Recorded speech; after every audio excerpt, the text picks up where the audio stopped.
এক নির্জন গ্রামে বাস করত এক সুন্দরী মেয়ে যার নাম ছিল রত্না। তার সৌন্দর্যের কথা সবাই জানত, কিন্তু হঠাৎ একদিন থেকে রত্নার অস্বাভাবিক আচরণ শুরু হয়। গভীর রাতে সে একা একা হাসতে লাগত, কখনো করুণ সুরে কাঁদতে লাগত। তার আত্মীয় স্বজনরা বুঝতে পারছিল না ঠিক কী হয়েছে তার। এরপর ধীরে ধীরে তার আচরণ আরও ভয়ঙ্কর হতে থাকে। সে বাংলা নয়, অন্য কোনো ভাষায় কথা বলে, তাকে দেখে সবাই ভয় পেত।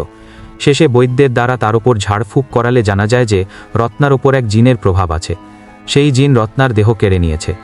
এরপর শুরু হয় সেই জিনের অত্যাধিক অত্যাচার। এই ঘটনার পর থেকে রত্না স্বাভাবিক মানুষ রইল না। গভীর রাতে তার কান্নায় আর আত্মচিৎকারে গ্রামের মানুষের ঘুম ভেঙে যেত। মাঝে মাঝে রত্নাকে দেখা যেত অস্বাভাবিক ভঙ্গিতে হেঁটে বেড়াচ্ছে অথবা শূন্যে ভাসছে। গ্রামের লোকজন তাকে দেখে ভয় থরথর কাঁপত। একদিন রত্নার কাকা ওঝার কাছে গেলে ওঝা জানায় যে রত্নার উপর একটি শক্তিশালী জিন ভর করেছে। সেই জিন রত্নার দেহকে সম্পূর্ণভাবে নিয়ন্ত্রণ করছে। ওঝা বহু চেষ্টা করেও জিনকে তাড়াতে পারেনি, উল্টে ওঝাকে আক্রমণ করে। এরপর থেকে রত্নার আচরণ আরও হিংস্র হয়ে ওঠে। সে মাঝে মধ্যেই বাড়ির লোকজনকে আক্রমণ করত এবং তাদের দিকে নোংরা জিনিসপত্র ছুঁড়ে মারত।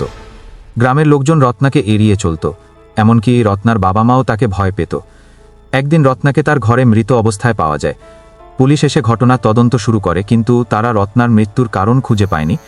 লোকমুখে শোনা যেত যে রত্নাকে জিনে মেরে ফেলেছে। এই ঘটনার পর থেকে গ্রামবাসী আরও আতঙ্কিত হয়ে ওঠে। তারা বিশ্বাস করত যে রত্নার আত্মা এখনও গ্রামে ঘুরে বেড়ায় এবং গ্রামবাসীদের ভয় দেখায়।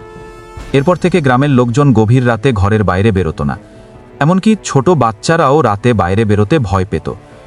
এই হলো গল্প। কেমন লাগলো?